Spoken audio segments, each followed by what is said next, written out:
All right. Good morning, everyone. Welcome everyone that is here with us today. Welcome everybody that is with us over the internet. And today's kind of a long weekend because Tuesday is going to be Canada Day. It's a beautiful day outside, but I'm pretty sure we're full of our spiritual friends here as well watching this lecture. Today, we're going to be talking about family as a support for our spiritual development. But as always, before we do that, we're going to have our initial reading from the book Happy Life by Divaldo Pereira Franco.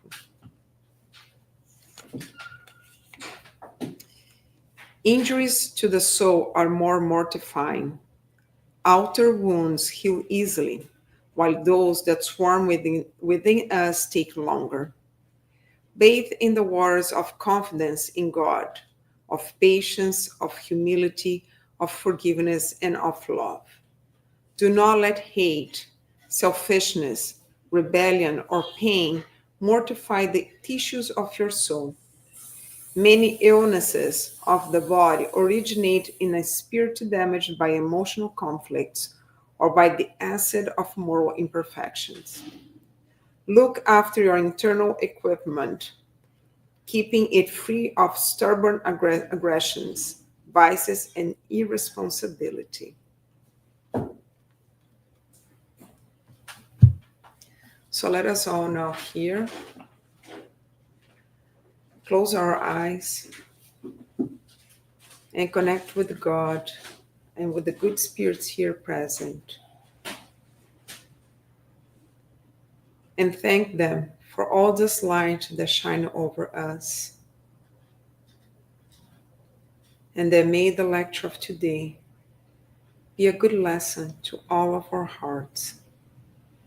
And they may help us to grow as spirits who are here, as a family, to grow spiritually, to progress in the direction to God, our Father. And so be it. All right. So, today is going to have a lot of me because so the lecture today, as I said, it's talking about family, but family as a support for a moral for a spiritual development, right? Because that's what we're here for, right? We here on living this material life, this material experience here, this incarnated life, to help us to grow as spirits, right? Because in the end, that's for us. We're mortal spirits. They're infinitely progressing. Sometimes we're progressing here incarnated, then we progress in the spiritual plan, then it keep back and forth until we progress. And family, we're gonna see that it's key for this development, right? There's no really progress here without family. But we know as a spiritism that there's only one family, which is humanity, right? There's only one Father, which is God, our Creator. And there is one humanity, one big family. And actually, we could say a universal family because it goes even beyond this planet, right? But let's keep in this talking about this humanity that we have as a planet because it's already hard for us to grasp. But these days, when you look to society, when you look to the world these days, and you see everything that's going on, when you see the pride, the vanity, the greedy, the selfishness, leading to war, leading to hatred between nations, poverty, hunger, so much discrimination that we look at that and we feel hopeless because it's like, how can I change the world? I cannot change the world. I'm just one person. There's not much that I can do because it feels hopeless when you look at the day. Like sometimes you don't even feel like watching the news anymore because and we see there's more and more wars and countries attacking each other. It seems that they're never gonna end. And what can we do? Because if you're just one big family, how can we change that? Right? We feel powerless. That's how we feel.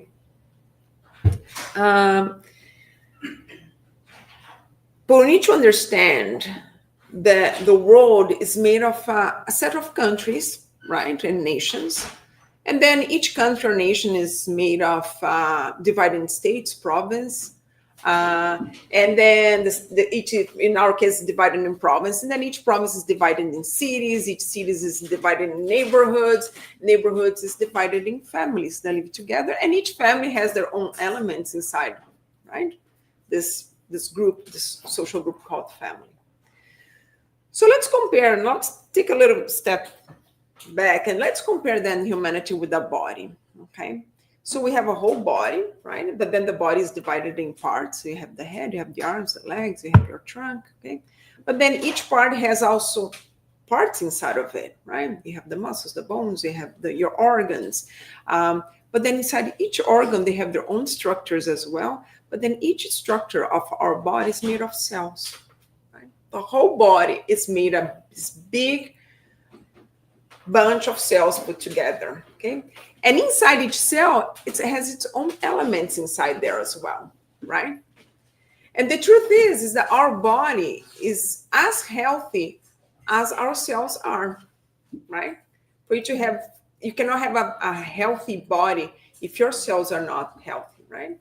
So basically, if the cells now all of a sudden start to grow in an unhealthy way and we don't control it, right? Because actually we all have here right now cells that will multiply in the wrong way, but our body is very good at saying, oh, you're wrong here, and take it off. Sometimes it doesn't. And then they grow and they grow and they grow. And then we have something called cancer. And that's in a very gross way talking about cancer is, okay? But that's what it is. It's cells that multiply in the wrong way, right? And that makes maybe that one organ sick. And then if you don't control it, then that one organ sick is going to make the whole body sick, right? And that's exactly how humanity is, right? Our humanity is going to be as healthy as each member of this humanity is, right? It's going to be as healthy as each family or each individual is healthy, right? So when we think about and we look at the world right now and they wish, oh, I wish, we live in a world with more peace, with more fraternity, where people help more each other instead of hating each other. Well, then we need to do it. We need to change ourselves. We need to do our part. Because I cannot see the whole picture well and better if the base here, if each cell that composes this society is actually sick, right? Is actually not doing well.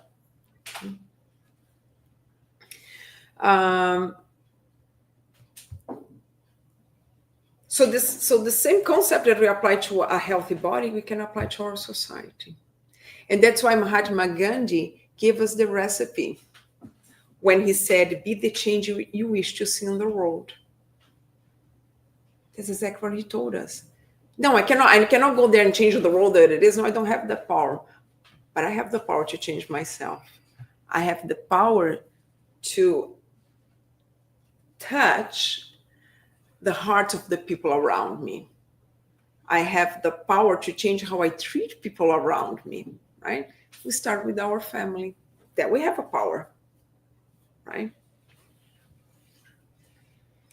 So in other words, what Gandhi wanted to say is that, yeah, we cannot change the world and we're going to change overnight, but we can start to make the small change that we can do. So over time, we can reach the world that we want to be in, that we're going to be living in, right? Because if we create better society now in our small group, then I have a better neighborhood. If each family does the same change, now we have a better neighborhood. Better neighborhoods create better cities. Better cities create better countries or provinces, better countries, better nations. Then I don't need to attack the other ones. And if you all do that, then we're in a better world, right? We want to change up here.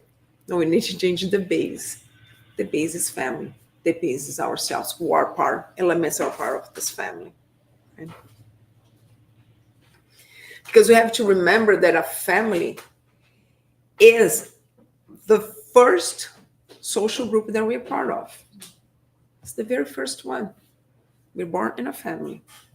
No matter which shape the family is, what kind of family it is, it doesn't matter.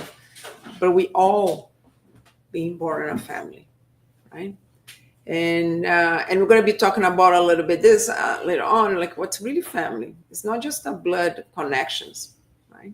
It's way more than that. And in fact, family is so important that Kardec asked the spirits in the spirits book, question 775. He asks them, what would be the result of society if family ties were relaxed? And the spirits give a very short and direct answer. They say the magnification of selfishness. So if we don't care for family right from the beginning, this thing about no family, you have to help each other, then I'm just going to care about myself. Then that's we're just going to magnify the selfishness that we already have out there. There's plenty. We don't need any more in this planet. It's plenty. Because if it wasn't plenty, we wouldn't be living in the world that we see right now. We wouldn't see the things that are happening in the world that we see right now. Right?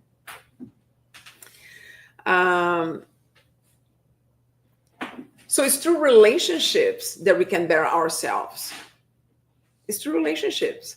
No matter if it's inside for the family, for that work, from the street, but it's through relationships that we all want to practice patience, resignation, acceptance, forgiveness, learning to care for the others, not just care for ourselves. And I'm going to give you a very personal experience to say. I got married just about just over a year and a half, almost 2 years now. But finally, the government gave the papers for my husband to come over. So it has been a month now that he's here, right? And before that, I lived on my own for about 20 years. And honestly, I like to live on my own. And after a month there was here, I realized two things. First, it's way easier to live alone, like beyond way easier to live alone. And why? Because I found out the second thing, that's way more selfish. Because before my husband came to live with me, I didn't need to be patient. When I come home, the home is exactly the way I wanted to be. Things are in the place that I wanted to be. I don't need to be patient. I don't need to compromise. I don't need to respect that there's another person inside the home that also have their own wishes, their own ways of doing things. So I realized that, yeah, it's much easier. Why? Because it's a selfish way of living. Because then now when I'm sharing the space with someone else, then it's different. Because now I need to learn to compromise. I need to learn to be patient. I need to learn to share. I need to learn to care for someone else. It is harder. Because then you have two people, you have different personality. You have your routine is in there. Now your routine changes completely because now you need to care for someone else. It is more challenging. Yeah, but that's how we learn. And that's the thing that I realized, that this change for me, it's going to be great. And it's being great because it's going to help me to be a better person. Because now I'm going to have to learn things that I didn't need to learn when I was living alone. And that's very important for me to grow. So this new family that I have now is going to help me to grow a lot, because I'm going to have to do a lot of things at home that I had to do at work. I had to do in other space, but inside the home, I didn't need to do it. And there's lots for me to learn. I realized lots and lots for me to grow as a family. Yeah, to learn to change. And it's difficult. It is very difficult, but it's going to be good for me. And I need these lessons. I need this opportunity, because that's what it is, an opportunity to grow. That's what family does to us, right? And then if you think when a couple go to live together and then now they're sharing everything and they're able to, put up with all, their different quirks and things and everything, then put a kid to come then. Then it changes even more. Then when you come a kid, then it changes your social life. It changes completely. Your focus in life changes, So you need to be even less selfish, because now you have a little one that's there, depends completely on you right from the beginning, right? Until we teach them how to grow and be independent, hopefully, right? Yeah. So family it helps us in that sense, right? Because living alone, it's much easier, right? Because it's through relationships that we learn those things. Yeah, I can isolate myself and be living, I'm going to go meditate at the top of the mountain. Yeah, but I meditate and I pray. Yeah, but what do I do for society? What do I do to better myself? Nothing. It's very easy. Yeah, to isolate ourselves, very easy, but very selfish as well. So family is very important. That's why they say, if you relax the ties of family, if you take the importance of family as being the base, then we're going to have the magnification of selfishness, right? And sometimes we have families living together in the same house where one doesn't even care for the other. Because that's the other thing too. Living in the same house does not mean that we're learning to help each other, to be fraternal to each other, to, be more patient or anything, right? Because this can be a little more, the effort has to be a little bit higher than just living in the same space. Okay. And we have to remember that each generation is the one that is going to be responsible to raise the next generation, which means the generation that's going to be not only living in society, but setting what kind of a society we're going to be living in. Right? So I love to hear sometimes people talking about their own offspring. They say, this generation, see, because my kids this, or my kids are all the time in the computer, my kids are all the time playing games, my kids are all the time on the cell phone. And I'm thinking, but who raised this kid? In my time, because in my time, and I'm thinking, yes, I agree with you, but who raised your kid to be in this? So we talk as if you had no responsibility. And we have to remember, and again, I'm gonna go back to Gandhi, be the change that you want to see in the world. Those kids that we're raising, and the way our parents raised us and keep going, I can go backwards and can go forward, is going to set what kind of a society we're going to be living in. Because whatever we raise now, the next generation, those are going to be our next health professionals, doctors, going to be the next teachers. Those are going to be the next politicians. They all came out of families. They didn't come from a special group like, God, we're going to create this special group. This is going to be no, they'll come from families. They come from society. We created the politicians, the doctors, the engineers. Everybody's out there came from a society. So depending how we create, depending how we raise ourselves, how we conduct ourselves, and how we conduct the ones that comes after us, that's the society we're going to have. That's why Gandhi say, be the change you want to see in the world. So we don't teach the people around us to be better. Well, it's going to be very hard to be better, to see this world be a better world. Because the base is the family. That's the base. Without the base, nothing works, right? You can build a fantastic, beautiful house, but if foundation is cracked, it's going to fall down. It's not going to last much longer, right? It's going to look beautiful, but all of a sudden it's going to fall because there's no base, right? So in the Gospel according to the Spiritism, chapter 14 is called Honor Your Father and Mother, okay? So the chapter starts talking about how important it is for us as children, right? Us, all of here, we all children here, because we all had a mother and a father, all of us, right? And how to honor them in terms of, it talks about in terms of gratitude. No matter how good they were, but they, I was born and they abandoned me, but they gave you the opportunity for being here. So this is just because you had the opportunity for being here, it's enough for us to be grateful for them. Okay. And if they didn't do a good job or whatever it is, to learn to forgive, because maybe they did the best they could do it. And of course, you'll be responsible for whatever responsibility that they accepted, and then they all of a sudden didn't do their best that they should do. Right?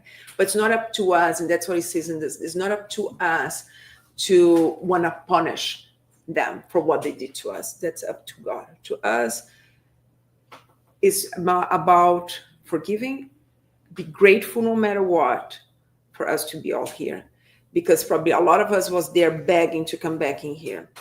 And a lot of times we complain about the families that we came, but we accept it. Because before we reincarnated, we knew exactly which family we were going to be reincarnated, and we accepted. Yeah, I'm going to come in this family. Yeah, that disrupted family. Yeah, but that's the one, because that's the one that I need to come, because probably I have a connection with the family, and maybe it's disrupted because I created the disruption. So yeah, that's when I wanted to come. Okay, but be grateful. That doesn't mean that we need to be close to people that sometimes are toxic to us, that do us something bad to us. But it means about let them go, forgive, and be grateful for anything, whatever it is. Be grateful. And in the end, we need to learn. We need to learn that what really family is. It's just a blood connection, not necessarily. We are surrounded by family, the family of the ties of the spirit, right? But what's interesting in this chapter, is that he talks about the family responsibility in general. He doesn't talk just about the kids honoring father and mother, but he talks about the responsibilities the family has. And he talks a lot of the responsibility of the parents. Because in a family, they are the head of the family, right? They are the ones there who, right? The same way that one day we were part of the families and our parents were the head and they had the mission to guide us. When we have a family with the children, the parents are the ones who have the responsibility to guide these spirits that come, right? Because we need to understand that when we receive the spirit as a child, what we receive, it's a huge responsibility. We forget, even as a spiritist, we forget that child that came, the children, are spirits just like us. There was there in the spiritual plan who have lived many lives and who needed this opportunity to grow as well. The same way that we come here to grow, to learn, to become better spirits, to learn to be more patient, to be less selfish. They come exactly the same mission, to learn to be more patient, more selfish, to forgive, to correct mistakes from the past, to re-educate themselves exactly like us, right? So it's a huge responsibility, because depending what we do as parents, we can help them to fail again. One more reincarnation, right? This we have to remember. And remember that they also, the same way that we come with all the qualities, but we came with all the bad tendencies, they also come with the bad tendencies. And they're very little. That's the time that we have to help them to put new seeds inside of them. So when their previous personality comes out, they have something else to balance in there and maybe make better choices, right? And we have a responsibility to help them to develop intellectually and morally. The problem is that in general, even today in society, we're very good at helping them to develop intellectually, but still very poor at making them to grow morally and spiritually. We're very good at forcing them to go to school. I don't know any parents that if the kid says, you know what, I don't want to go to school anymore. School is boring. I don't like it.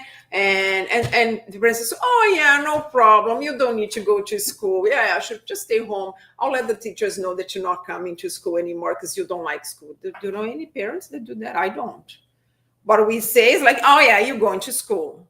Yeah, because it's important. You need to learn. This is not an option. We're very good at forcing them to go to school. They like it, don't like it. Maybe you're going to see, maybe you're going to have a conversation with your child, like why you don't like the school. Or I don't like it because also see what can be changed. Then we may help them to adapt. But I don't see anybody who gives them the choice, oh, you don't like to school? That's fine. You don't need to go to school, right? Well, in Canada, you cannot even do that because by law, you have to send your kids to school. So, but even if there was not a law, we're very good, right? Because we're very good at teaching our children since the early age that they need to study because they need to get a good job, and because they need to get because if you don't study, you don't have a job with a good paid salary, right? Because that's what it is. You're not successful. Until this day, we're very good at teaching our children that you grow up and be a successful adult is to have a good job with a good pay, with a house and a car, and you can travel and you can do whatever with your life, right? That's being a successful adult. And we teach our children since a little age to be competitive right from school, right? If they get a high mark in the school, we want to make sure that, you're the only one who took the high mark. Does anybody else? See, you're the only one who got an A+ in the class. See, better than everybody else. It's fantastic. It doesn't matter what's the mark from the other kids. But we teach them to be superior. We teach them that if you take higher marks than the other children, you better. Competitive, you're superior. Your marks make you superior to the other kids. So you need to have high marks. We don't teach them to cooperate with the other children. We don't teach them to be helpful towards the other. We teach them to compete since early age, right from school.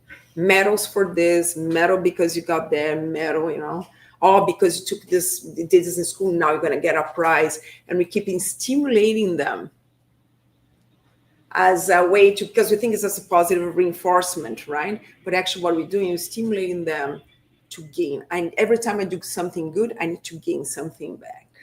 That's what we teach them. Every time give them prizes because they did something good, right? So I need to gain something, right?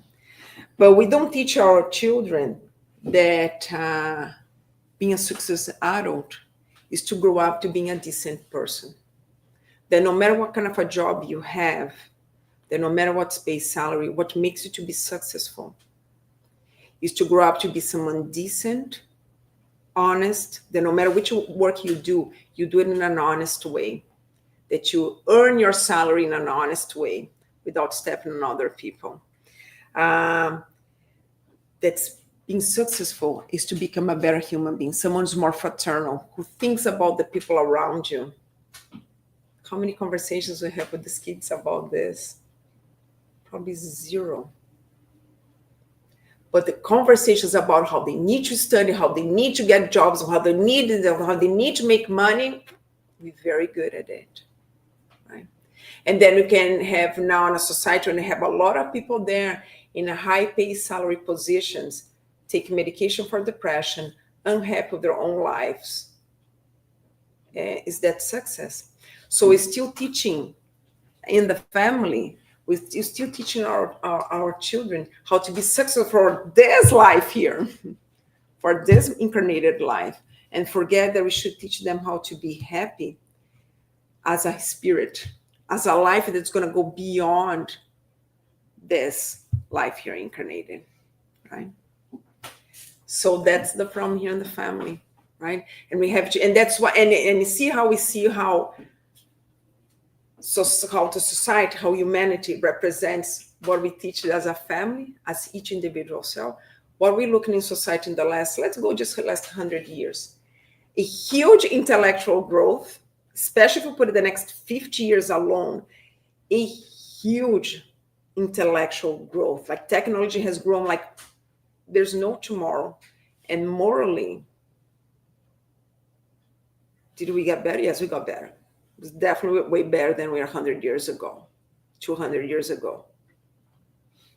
But if you compare with the growth that we had intellectually, if we had to grow morally as much as we grew intellectually, this would be not even a planet of regeneration. This is going to be a happy planet. Like we're going to skip, like we're going to transition from expiation straight to a happy planet. Or even going to regeneration. It's not what's happening. Because right there in the small cells with our families, we're still very poor and teaching our next generations about what's being a better human being. So giving them moral values. Not talking about when they're so busy working because we need to make money because I need to give this high lifestyle to my kids, right? Because I need to give like the clothes, this and that. And we don't have time to be with them at home, to talk, to spend time with them. To ask, how are you doing? How was the school? Why is doing this? What are you feeling? We don't have time. We'll give them everything that they want, right? And because that's why I think I'm going to substitute my presence by giving gifts, by giving everything that they want, by doing everything that they want. I give them, salary, cell phone, the latest cell phone, travels, and this and that, because that's how I compensate my lack of presence at home with material things, right? And that's how we created people to be selfish, materialist, right? Because we don't have time for them anymore. Because we also were taught that I need to work, I need to provide to my family. Yes, we do all need to work, we all need to provide to our families, there's no doubt about it. But the problem is when we put this as a key focus of the education of our children. So we're very good at teaching them. And there's the other thing too, I have at least 3 close friends that, it's funny, they all obligate their kids to go to school, but they don't obligate the kids to go to the religious group or to their spirit center or anything.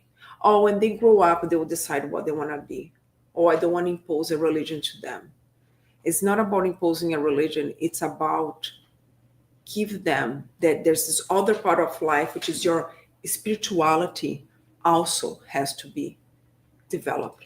But we're not good at that. I was actually having this conversation with Patrick just last week. How my mom didn't ask me if I want to go to the spirit center. And actually, I was born in a Catholic family. She never asked if I want to go to church on Sundays. So suppose I'm an option. Like Sunday, you get up, you're going. She didn't ask, oh, do you want to go? I'm probably I didn't on Sundays, but she didn't. And then I was 9 years old when she started to go to Spirit Center. She didn't ask me if I want to go on Thursdays afternoon. Then she'll say, we're going. And I would go. So like for me, I love the Spirit Center right from early age. Like I felt at home and I love to go with her. But I can guarantee to you, knowing my mom, and if I didn't like it, she said, oh, it's too bad. I didn't ask if I liked it or not. You coming with me. We do that with school. But we don't do that when it's about the spiritual education of them. Spiritual education will give them a choice. I cannot force them to go. See, but school, we force them to go to school, right? So we see the school, the intellectual, because that's what gonna be a better job, a better salary. But we forgot that giving them a base of spiritual. And yes, and they may grow and not even go to, maybe they grow and say, oh no, I don't want to do any of this. It's fine. But I gave them the base. They went there. I did my part as a parent. If they grow and they don't want. And I have people who actually, I would say the majority of people at Spiritists these days in Brazil are people who grew up in other religions, who the parents brought them from other religions, but then eventually their religion didn't fit for them anymore. And they decide to say, oh no, I'm going to follow Spiritists because it makes more sense to me now. And then they become Spiritists. The majority of the Spiritists in Brazil are usually, they used to be Catholics, right? And then now they're Spiritists. And I have someone, I take this Spiritist study with the group in Brazil. And one of the guys is the opposite, actually. His son grew up inside of the Spiritist center, did all the children education, youth group and everything. And as an adult, he decided, I actually want to be Catholic. And he said, and my son's Catholic and everything. And he said, it's actually fun because he tries to find inside the Catholic the things that they have in the spirit. So, see, but in Catholic, we also have this that you guys have in the Spiritism. So he tries to make the connect. And he's happy as a Catholic, and it's fine. And the father's completely fine with that, right? But no matter which religion, but he still has the sense that he needs a religion, just not Spiritism. Spiritism for him doesn't connect. He connects with the Catholic religion. So that's where he goes. But he, at least since he was little, he had this sense of, yes, you need to have some connection with God in some ways. You need to have this moral guidance as a spirit, right? This is very important. But we're not good at doing this, because then it comes to spirituality, to religion, right? Or spirituality in general, then we don't force them. They choose. They don't want to go. What can I do?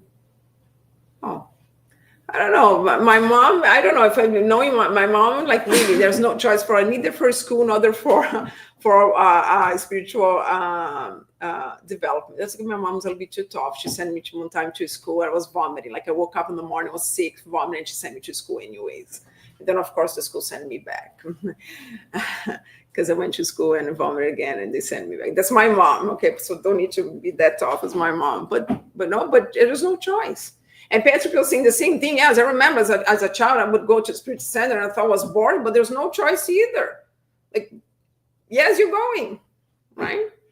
And I'm very thankful for it, because Spiritism to me is, when I think of the worst times that I had in my life was the base. If I didn't have the faith, if I didn't have this knowledge, I don't know if I had gone, how I'm going to be able to go through some phase of my life. So to me, it was very important that my mom really gave us this spiritual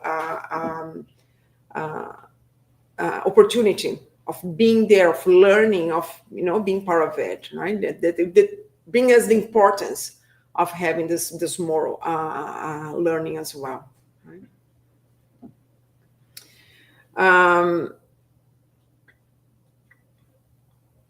So I'm going to bring two examples here of books when we talk about that. What's the consequence of when we miss of our responsibilities in a family? So in the book Missionaries of Light, chapter 12, there's a moment where André Luiz is in this department where this is actually the department where people are preparing their projects to reincarnate, right? So they have the program, this is the program, you're gonna come, and and there's this lady who in a previous life had 4 kids, okay?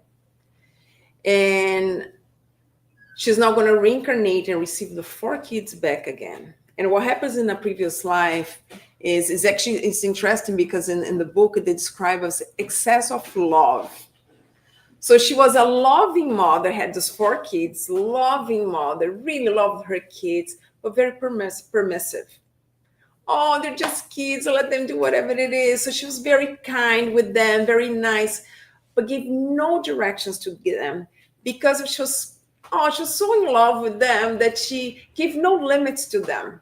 Allowed them to do whatever they wanted, always kind to them. And they had money at the time. And so those 4 children grew up to be selfish, materialist. And as they grew up and become young adults, they all went to parties, drinking, and all kinds of abuses and excesses, right? No need to say that all 4 of them discarnated in a very, very bad situation, and on the spiritual plan find themselves in the umbral and in a very, very bad situation, like in a very state of mind in the spiritual plan. And now this lady who discarnated and realized the mistake that she did, who was a loving person, who was a good person, but realized that she failed as a mother, because she had given them guidance, she gave them limits, because that's loving as well. Because if you're loving our children, we wanted them to be better, right? So now she's there in the spiritual plan, doing all this plan, and she's going to receive all 4 back. 3 of them with a very serious disabilities, mental and physical, because part of all the damage that they created to their pure spirit. So now they're going to have to come back. And 1 daughter who's not going to have any mental or physical disabilities, but morally is going to bring all the traces of the moral basis, or better say, the absence of moral basis from the previous life. Okay, and if you think that's a hard already as a plan, she's going to be on a very humble family now with no money this time, and the spirit that's going to be chosen to connect with her to have the 4 kids, so her future husband is going to die. So they're going to have 4 kids. So it's basically just going to go there to help her to receive all 4 kids, and she's going to be a young widow with 4 kids, 3 with disabilities, and with not much money. And she said, and I want it. I know I want it. That's exactly what I want. And she's part of choosing. She's part of choosing, right? As a way to help now those spirits on that incarnation to start to correct all the damages. And she goes, I was responsible, and I want to be there to help them, to correct them, my mistakes, to now understand them, help them to understand what's really important, right? So see how important it is, the position, right? And for her, it was not even that she was a bad mother. Oh, she's abandoned them, or she's an alcoholic, or she was no, actually, no. She's actually a super nice mother. Too nice. Give no limits, right? And there's another book as well, which is this book, Diary of a Drug Addict, which is it's a very good book. Actually, both the book Missionaries of Light also there's in English, and Diary of a Drug Addict. This book is very interesting because it's about this kid who was born in this family. Parents are very selfish. Okay, so since from young, so it's this couple who I'm not sure if they want to have a kid or not, but it's like, yeah, let's have a kid. And pregnancy was everything beautiful. Like, pregnancy, so cute. And the baby is born. It's like, oh, look at this cute baby, and and everything is beautiful. And then, then all of a sudden, short after, this baby's keeping me awake the whole night. Before I used to sleep the whole night. Now it's this baby like all the time crying. So right from the phase that when the quick honeymoon phase ended with the baby, then all of a sudden these parents are like, oh, this is quite annoying to have this kid because now I wake up in the middle of the night. So, and as in growing, it's always this kid as if the kid's in the way. Like, we used to have so much better life before, so easy. Now our social life's not anymore. And as growing, even telling this to the kid, the mom will tell this to the kid, because before you, we have a way better social life. We used to do more things. Because of you, there's a bunch of things we cannot do. So this boy grows up thinking, why my parents don't love me? Why my parents are so selfish? They only worry about themselves. Like, they don't care for me, okay? This grows and he becomes a teenager, and then unfortunately, there's no base inside of the home. Now he goes to the path of drug addiction. Okay, end up discarnated by overdose, but by a suicide, by overdose. And when he's in the spiritual plan, he now realized how much his parents loved him, and probably the parents also only realized how much they loved him when they lost him, right? That's the truth, right? Because when you see the despair for the parents when they find him, then they realize they actually did love him. Okay, but anyways, he ended up in an area in the spiritual plan until he's rescued, and then when he's rescued, he ended up understanding what's happening. So in a previous life, because he never understood, he grew up always questioning why my parents are so selfish, why my parents are selfish, why they're the way they are. Well, then after he's taken to a better place in the spiritual plan, he realized in a previous life he was the father and they were his kids. He had a lot of money, no time for the kids, gave everything that they wanted in terms of material, and taught them to be selfish. He helped to grow those two spirits to be selfish, self-centered. And they, in the spiritual plan, accepted to come now, the kids as a mother and a father, so true, and receiving him as a son, because there's no other love than when you're receiving a baby that you have to take care. So to see if by having this relationship, by the relationship of receiving a baby, you could wake up inside of them the sense of loving someone else, caring for someone else, being less selfish, right? Because that's what it is. When you now have someone else living with you, you need to care for this person, right? The problem is that, they received him as a kid, and him as a son would have to came with this opportunity to now teach the parents, help the parents to become better people, less selfish, right? Problem is that both sides failed. Like the parents failed as a parent, and he failed when he committed suicide, right? And then realized, oh, okay, now I understand why they were so selfish. I helped to create them like that, right? So nobody's born in the wrong family. We all in the family that we need. We are in the family that we chose, most of us, right? but then we complain. But that's not the family that we want, right? Oh, but that's the one that we need. Sometimes not about what we want, it's about what we need. That's the one that gives us the lessons that we need to learn. Right? And in fact, in the gospel, going back to the gospel according to Spears in chapter 14, what they say is that the spirits reincarnated in the same, the spirits that reincarnated in the same family, they're almost all the time what they call sympathetic spirits, connected by previous relationships that are expressed by their mutual affection during earthly life. So most of the time when we are in a family, the people that reincarnated with us is people that we have been reincarnated from other lives. And we do have that mutual affection, we know. That's why usually we always have the person that we really have more connection sometimes inside of a family. Let's say if you have 2 or 3 brothers, maybe there is 1 or 2 that you a little bit more connected. The other one's okay. Like, it's not that you don't like, but don't have so much of connection, but some of people we have it, right? And that's what this book brings, is that it's about spiritual. So the true family is a spiritual connection. It's not a blood connection, right?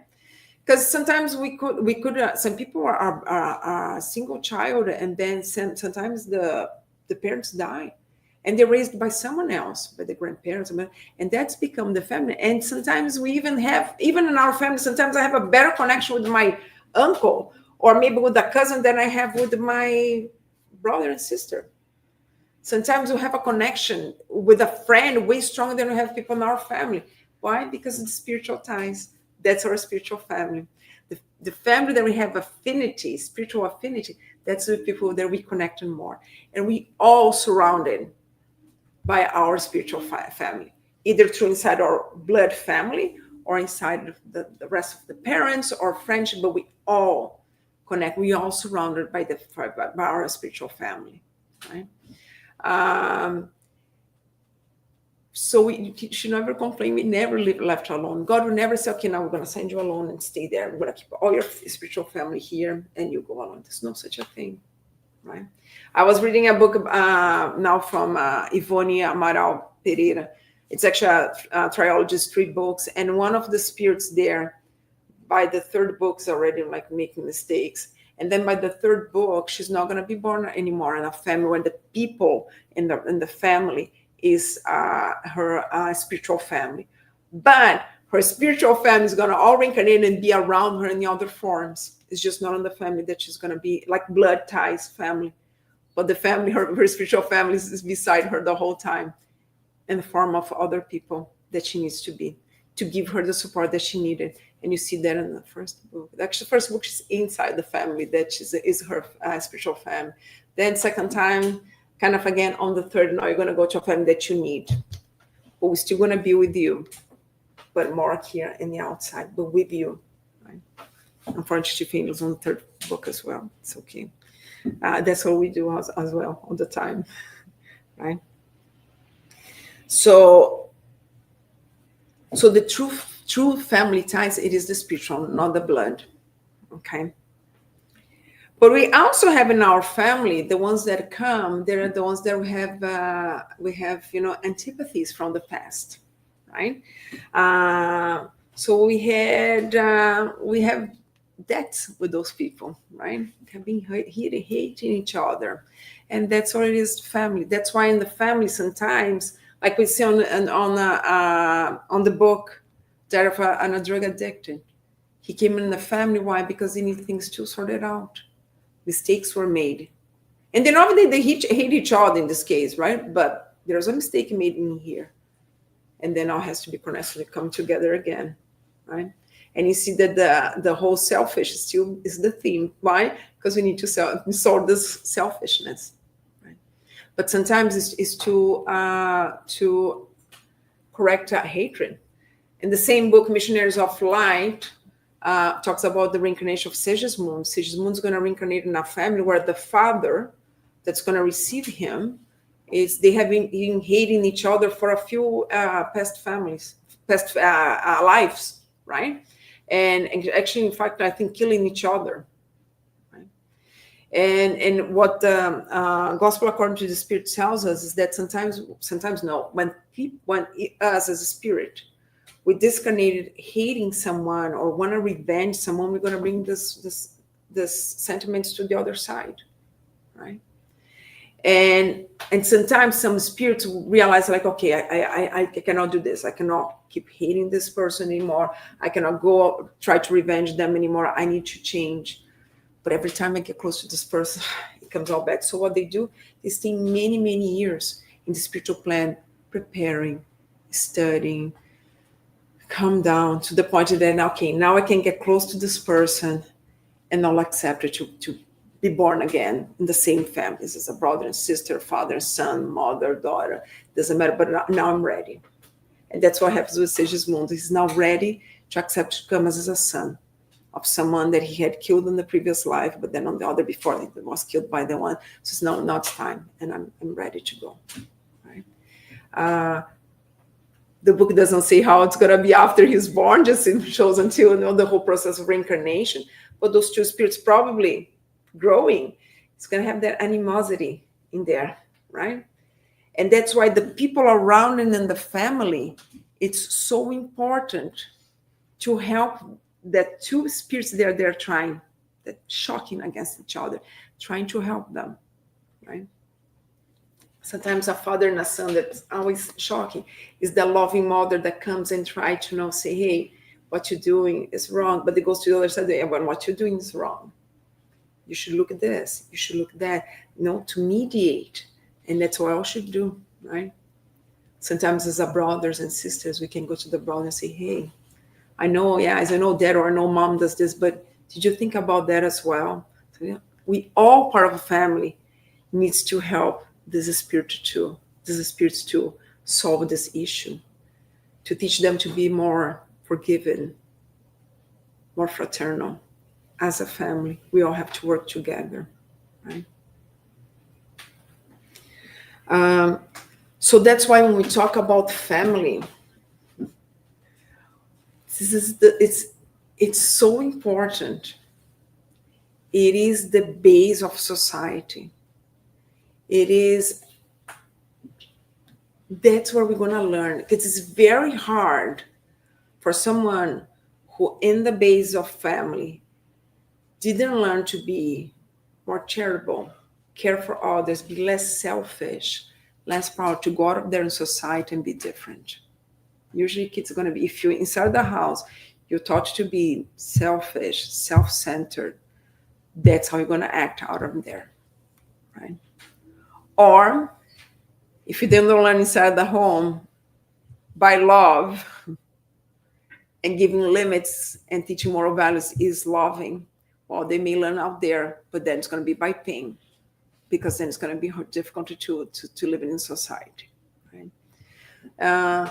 So yes, we can change the world. We can change the situation that's out there, but it's going slowly. There's no jump in progression. But if you don't start to put the seeds inside of ourselves and inside our family, right? No matter what shape, format, or kind of a family we have. Some of us sometimes immigrate here to Canada alone. I came alone, and we created a new family here, a family of friends, of people who gives us support and help us to be here in a new country with a new culture. That's become our family. And how we treat them around, how we help each other. If you don't create that solid base, yes, we're going to keep progressing, because you cannot stop the progress of this planet. But it's going to be much slower, right? So if you want to, in a few decades, in a few generations up to now, if you want to see a better world, we need to start to do it now inside our families, because this is the base of our society. Okay, and that's what I had to bring today for us, guys. Thank you. Any questions, any comments, any questions on the internet or comments? I just wanted to do a comment. You're talking about the thing that the parents right now, they don't want to prevent based in religions for their children. So I think so before it was the parents was forcing the kids to follow the family religion. Mm-hmm. And that this kind of people that grow up with this spelling, they grow up in a wrong way, and now they are trying to compensate the kids and say, "Don't I don't want to give anything for you. You want to choose after when you are grow up, you're going to choose your religion." So now we need to find a balance. Exactly. So Yeah. And that's you're right, and I think a lot of things that we see in our society is actually the shifting to the other extreme. So things that happened before, there was also too extreme. Now we went to the other, and then eventually, I think that's what's going to, because we're going to start to realize this doesn't work. Yeah, but this doesn't work either. So find the balance, and sometimes it's not even teaching our children a religion itself. Oh, you're going to be Catholic, or you're going to go to Spirit Center, but it's teaching them spirituality. Just doing a prayer in the morning, be grateful, learn that there's someone above you, and when I can go, God, you can call me whatever it is. Don't worry about which name we give to him, right? But teach them, and the best way to teach in our children spirituality and moral values is by actions. Is teaching them how to be more charitable, care for others. Because if we bring inside of our children this care, and it's amazing to see now the generation. We think the generations are worse. I don't think they're worse. I personally think they're getting better. In my generation, first we didn't have access to as much information as children have these days. So yeah, we knew that there was things happening there in Africa. There was a war, but it was so far away. And these days with technology, everything is very close. Anything that's happening, a war that's happening in the other side of the world, seems that it's right there. It's not far away now. It's right there, right? We're part of it. So we see now children 5, 6, 7 years old doing campaigns for find war for children in Africa. Kids doing campaign to help. So we see this in my generation. 7 years old, I want to wear my toys. But which power do I have? None, right? But now we see like teenagers worry about society, worry about what to do, worry about like campaigns for. Now the absence of rights to women in other countries it touches us as a woman here. It's not their problem anymore. So it's starting to see more like us as a humanity, where the problems in there, it's ours, right? We didn't have this in my generation. So I think generations are much better. So we can teach the values of moral values just by the actions, just by teaching them to be more fraternal, to care a bit more of people around, and with the small things, right? Small things. Be a little bit more conscious when you're in society that this space is not just yours, it's people. Don't put your dirty shoes on top of the seats in the bus. People are going to sit in here. Be polite. Think about it, right? Don't, just by not teaching them how to live a life more selfish, and be more conscious of people around, we're teaching them already the values, right? Because in the end, it's not about giving them a religion. It's about helping them to behave with the moral values, right? But for that, we need to do the same, right? Because I cannot go to my children and say, "Oh, don't swear because it is bad," and then half an hour is this, right? Inside the house. Well, I can't, but you can. So it's wrong for me, but it's not wrong for you. It's weird here. So lead by example. Right? It's more important than, because you're right. I can force them to go to religion, and eventually, if they grow up, and this religion makes no sense to me, especially historically, we through religions where it's too dogmatic and it's more ritualistic. But if it makes no sense to me, then I'm gonna walk away as I grow up. Yeah. Thank you very much. Congratulations. Yeah, no, thank you. Okay. Yeah. Yeah, no. Oh, okay. Thank you. I do have 2 questions. Yeah. I'm new to spiritualism. Yeah. Spiritualism? Yeah. Spiritualism. Sorry, I may be saying it correctly. So I was just trying to comprehend, and I'm going to use Christianity as an example, coming from that background. When you were mentioning that we agreed to come here, there's a pre-plan. For example, when you mentioned about the person that was born into the father was very selfish and he raised selfish children. Those children are spirits too, so they understood the plan that they were going to be raised that way. Yeah. So what I'm trying to understand is when they come, they say, okay, I know I'm going to be raised to be selfish, so I'm going to be raised to be this negative person. That's an agreement that they make, or do they come and say, I know that I'm gonna be raised by a selfish person, but I will have the choice of to be selfish or to not be selfish? So it's not that so there's two situations here. You have sometimes where all the spirits involved are in the spiritual plan, and they're going to they all agree. We made a mistake. I was very selfish. I didn't teach you guys to be selfish. But now I understand that I'm wrong, or we all understand we're wrong, and we're all gonna be born now in these different positions to better ourselves. So it's not that like, oh, I'm gonna be raised by these two selfish parents. No, they all understand that they need to do better. The problem is that when the spiritual plan, it's easy, right? Because I know, I'm conscious. The problem is that when they're all gonna be born, we all have that temporary forgetfulness, right? We don't forget, but we bring with us our tendencies. So we all know each other what's our tendencies. So I know my tendencies to be someone selfish, and I need to work on it. Okay. So it's not that it's set that your parents aren't going to be selfish and then you're going to have to deal with that. No, we're all going to come here to do better. I know those are my tendencies and I need to work on them. And the positions that those people are coming, so in this case specific, the fact that those two spirits are going to receive a child, usually a child, is something that by the love, the maternal, paternal love, it wakes up inside of you that sense of caring, right? Which should help you to overcome your own tendencies, okay? Now, sometimes the couple is already incarnated, and the spirit is here and needs a family to incarnate. And then he knows I'm going to be born on that family, or maybe the father's an alcoholic or whatever it is, and I'm going to go there, and I choose to go because I wanted that trial. I need to go through that trial so I can practice my own tendencies that I need to get out of it.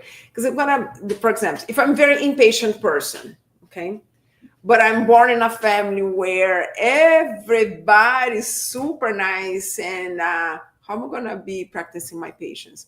Actually, one time I was watching a lecture by Haroldo Dutra Dias, and he said something like, you should see. Usually, if you're that person who's super organized, you're gonna be born in a family like where you're gonna share a room with your brother who's super disorganized. Okay. So now you're gonna have to practice patience. That I don't have it, right? So it's not for a greater plan. I'll use example. Yeah. Judas and Jesus. Judas came, he was very selfish, and he's like, okay, well, why are you spending all the money? Even though he wanted to actually have the money for himself. He turned around and betrayed Jesus. When we come in, because we see this world, some people can strive to be good, some people can be bad in their characteristics. Mm-hmm. When we come on this earth, is it part of a plan that some of us, so it's not part of a plan, it's still a choice that we make? Yes. That's what there's never ever gonna have a plan where the plan's for someone to be bad. Never, ever gonna plan. So it's all a choice. It's all a choice. Yeah. Maybe one thing that we can do is like everybody comes to Earth with a challenge or a mission. Mm-hmm. It's really up to us how we're gonna be dealing with it. Exactly. Right? It's not predetermined. Yes. Like in this case of the disorganized brother, like it's gonna be up to you how you're gonna be dealing with this. Like you're gonna be fighting with him, you're gonna be understanding with him, like how you're gonna deal with the situation. Because we all have challenges that we're gonna have to go through. And it's possible to have a life full of challenges. Yeah. But it's really up to us how we're gonna deal with the situation. Yeah, it's free will. There's free will. So we are responsible for everything that we do, right? So there's always free will, is always a choice. So that's why in the Spiritism, in the beginning of the Spiritism, used to use the word karma, because it was at the time when Kardec was writing, that was the only word that was used at the time that could kind of understand like the trials and expiations. But in spiritism, we don't even use the word anymore. Now it's more trials and expiations. But basically, there's no punishment. God's not punishing anybody. It's just us having to go through the consequence of our own choices. So the Spirit's book and the gospel, they make very clear. Yeah, the family where you're born, it's chosen. Okay, like we all choose because you're going to be in the family that you need to be, and usually it's people that you already have history with, and you keep going. All right, either good history or bad history or so, but you keep going with them. Now, what you're going to do in every opportunity, then it's a choice. Right? And we can even have things that are kind of a set. Let's say, for example, in this book, Missionaries of Light, when they're there in the department, they choose their reincarnations and everything. There's a guy who chose, like, I want to come with a defect in my leg, or I'm going to come with this gastric problem, because that's what's going to help me to, like having a defect on my leg is going to help me to not fail again with my vanity, because now I don't have the perfect body. So it's, because I have failed so many times because of my vanity. And I know that if I don't have something that help me to curb now this vanity, it's going to be hard. So don't give me a beautiful, perfect body. Give me something that, I'll have to curb my vanity in there. So we make choices. The problem is that when you get here, we have the free will to do whatever we want with that, right? I can curse this my whole life because why I was born like this, why this family, or I can try to learn with it. But everything is free will. Everything's our choice. We're never, ever going to have any plan, a spiritual plan, that say, okay, the plan for you is to go there and be a bad person, because someone else has to learn from you being a bad person. There's no such a thing. All the bad that we see in the world right now, it's created by us. But the same way that's created by us is going to have to be corrected by us as well. So Yeah. if it's okay if I can ask my second Yeah. question, which ties Yeah. into what you just said. So you were mentioning about, a lot of times it's our selfishness that has created where sometimes where we see depression, and not speaking about extreme medical depression. Yeah. That's something that's a truth, a medical condition. Yes. But a lot society has it's grown where there's a lot of depression in society in general. And so when you mentioned about the selfishness, even though there is a generation that's being more growing and more considerate of people, we have grown to be more of a selfish society in general, from at least what I'm seeing. So do you think that could be adding to the spiritual depression that many people in society are going through? I think that's a consequence of what we have been doing as a society for decades. Yes. Exactly, as a decade.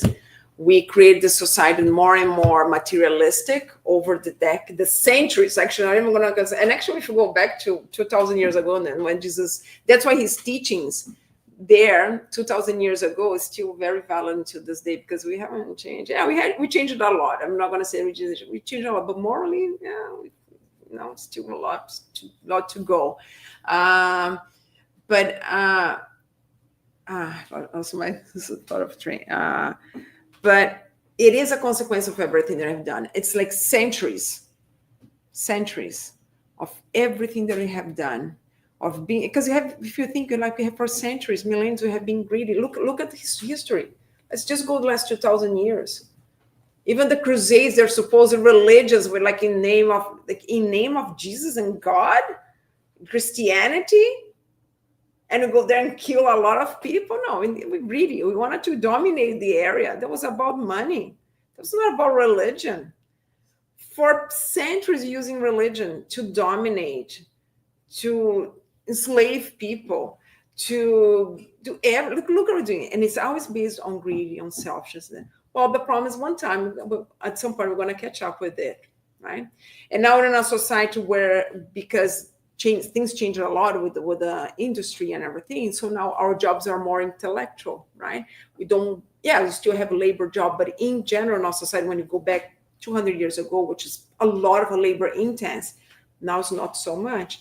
It gives us time to be more, think more, be more mental than physical. Well, then now we're catching up with all the selfishness that we created, all this materialistic, and now we live in a society where you see so many people feeling empty inside because we didn't create anything to fulfill, because only love, only fraternity, only the care fulfills us inside as a human being. Because we created by God to be love. That's what reigns in the universe. That's what makes the universe run is the ties of love, right? But that was not interesting, right? Because ties of love, that means I have to share with someone. No, I want more for me, less for you. That's how I want it, right? So it is. Society today is a consequence of our own creation. And in some ways it's good. Because now, again, when from one extreme to the other, then we start to realize, oh yeah, now this whole greedy, this whole material life is really not taking anymore. So now I have to go on, because we are empty. So depression more than ever. Because there's, like I said, now I have a great salary, I have this fantastic profession and everything, but my relationships with the family are a lot of times strained. I work in a healthcare, and I see elderlies abandoned, like literally families, kids are too busy to come to see. I have seen kids who sold the father's house while he was in the hospital, and didn't want to even pay for his seniors residence. No, we don't have the money. We just sold his house. Right? I have seen it. So the disconnection of family, and Any other questions or comments? I would say just maybe answer your questions about this non-understandable thing about action and reaction. There is a book, I think it's in English, it's called Action and Reaction. Right? Yeah, Action Reaction. Yeah, from Andrea Luiz. Actually was the first book that I read.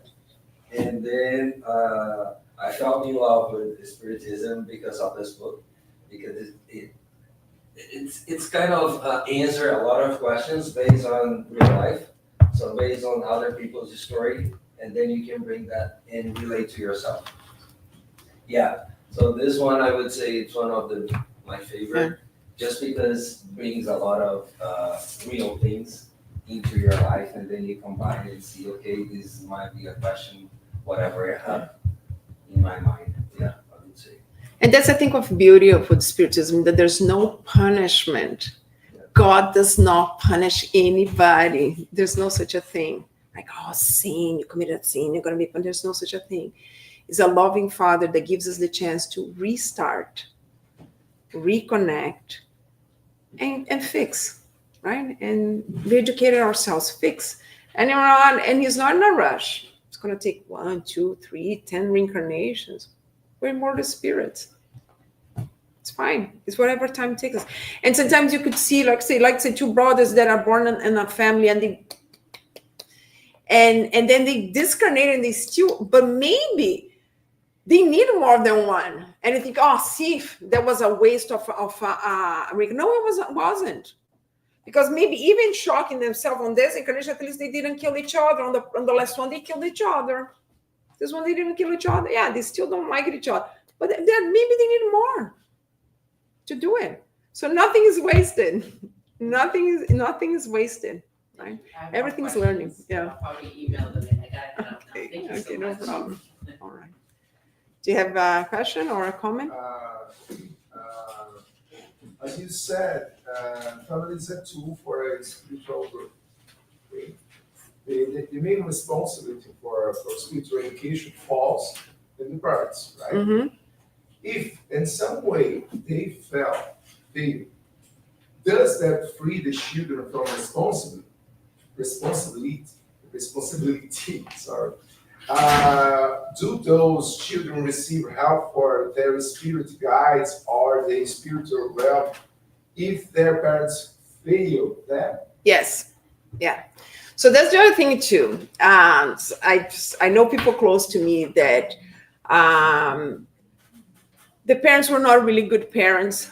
The mother was very good at actually destroying this person's self-esteem since childhood. I have actually someone very close to me, family-wise, that had this. They grew up with very low self-esteem because they had a mother who was very good at putting the self-esteem down. Okay, and but one of those people that I know there's a case like this, until this day keeps blaming the mother. We cannot do that. Okay. No matter how bad our childhood has been or how much our parents failed, get to one point in life that we become adults and we know what's right and wrong. Okay. So I cannot spend my whole entire life complaining and blaming my parents for all the things that are going wrong in my life, because in the last, let's say in the last 20 or 30 years of this person's doing with her life whatever she wants in. So then becomes your responsibility. So we cannot blame. Yes, of course, if I had parents who gave me a base, it would be easier. But if they didn't, we still know what's right and wrong. Okay, so that's the story that you have the two twin brothers who the father was an alcoholic, and one became an alcoholic and the other didn't. And when they were asked, they said, well, why did you become an alcoholic? And they said, well, because my father was an alcoholic. And they asked the other, why you didn't become an alcoholic? Well, because my father was an alcoholic. So one took the example of the father being an alcoholic and say, well, that's the life that I'm going to follow. I'm going to follow his life. And the other one looked at the father and said, wow, I do not want this life for me, because I see what's doing with my father's. I'm seeing what's doing with my brother. I don't want this life for me. I don't want to go this pathway. So one took as an example of what I don't want for me. I'm going to choose a different life. And the other one uses say, oh yeah, I'm going the same path.